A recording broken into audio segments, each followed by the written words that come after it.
Reaching a milestone like 1,000 certified recovery congregations means we have 1,000 more partners that are trained on trauma, mental health, substance abuse, and all of the other things that can help them be effective in the behavioral health space in our communities. Hitting 1,000, it's amazing.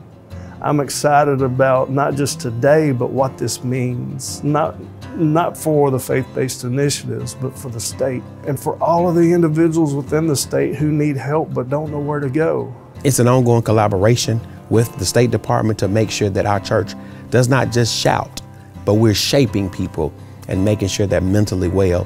We have 1,000 more places for each individual to be able to go to, not just to get help, but to find their purpose in place.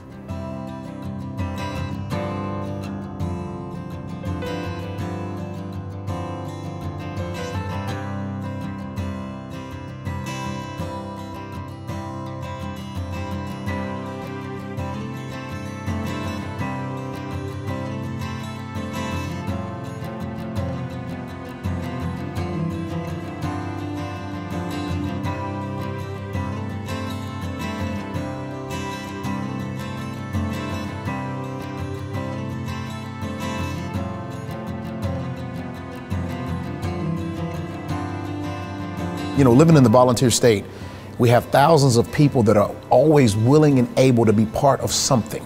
Now having our congregations as partners, giving them information, tools, and other resources, we've been able to increase a volunteer capacity well beyond the 1,000 congregations, because those 1,000 congregations means thousands of people that are going to be involved just because of that touch point in the community.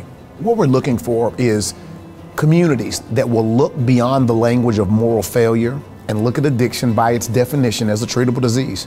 We're also looking for communities of faith that have spiritual and or pastoral support from the pulpit. We need leadership to embrace the recovery community and embrace the mental health community, because once it comes from leadership, the congregation's given an opportunity to buy in. In 2019, one of the choir directors' death was by suicide. Yes, so we talking about a choir director. I'm not talking about, you know, just somebody sitting in the pew sporadically. We talking about a visible member in leadership. So with Dr. Burks' influences and resources, I knew I had to do something other than just hype people and shout them on Sunday. It really needed to be something Monday through Sunday to really address the need of mental health and just recovery. Creating a space is extremely important for individuals just to really be able to feel comfortable enough to possibly even speak their issues into existence. I know for myself, I never really felt comfortable talking to anybody because my main goal was to be accepted. And to walk into a congregation of faith, I felt like I was the odd person out, that everyone else was perfect. And what we're doing by creating a safe place is allowing people the freedom to be able to say, I'm hurting and I need help. And now they don't have to feel the stigma, the shame and the scorn to say, I come to church and I have to mask really my pain.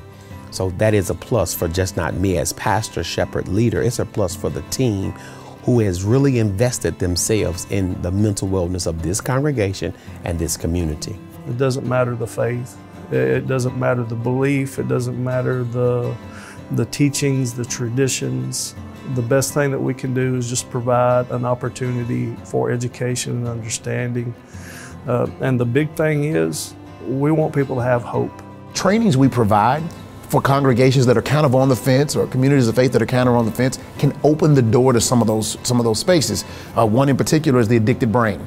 Understanding the brain science behind addiction actually opens the door for people to say, okay, maybe we didn't understand this. This is why a person kept going through those things and not coming back here. So once they work outside of their four-wall institutions with other institutions, it can strengthen them on so many levels. If I were to narrow it all down, what they all teach is how to understand individuals so you can have the conversation. The opposite of addiction is connection. And we look at trauma, and we have to understand that the opposite of trauma is healthy connection. We look at suicide and all of the individuals that we have lost to suicide.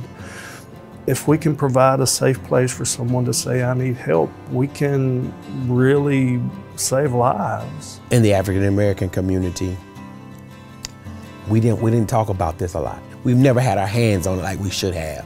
So for a church to sit in the heart of an African American community and talk about, mental wellness, your mental health, the bottom line is we're removing the stigma first of all, and then we're restoring the soul. Like that's our mission. Let's remove the stigma and restore the soul. One of the most visible things is an understanding of resources, whether they're secular or non-secular. There are so many unique programs that function all around our communities of faith. Previously, there wasn't a big relationship between the two. Now our houses of faith have an understanding of evidence-based practices, evidence-informed practices, and also how they can partner with court systems and schools and all of the other things that serve people. Now they have definitions and language and all of the other processes that it takes. And also, all of those other institutions now have a viable partner that can help serve people. And our people need it. We need our ABCs, acknowledge, believe, confess, but we also need to tap into mental wellness. And the scripture says, because this is faith-based, love God with all your mind. That's what Jesus said, your mind. We got the other scriptures right, but he said your mind. So this thing about your mind and loving God with your mind is real. And I would encourage any congregation, leader, pastor, if you don't, I'm willing to share and how we had to overcome. I've been a part of a lot of different groups and a lot of different teams, but I've never experienced something like this. And it goes back to, we all have lived experience in one way or another. So we understand, we've been there, we understand what it's like. I think that moving forward, the growth of the initiative is going to happen so organically because those 1,000 congregations understand peer recovery. They understand peer roles. They understand that our clergy can work with people in recovery and people who have resiliency around mental health issues. I think that their ministries are going to grow. They're going to probably grow beyond even our trainings.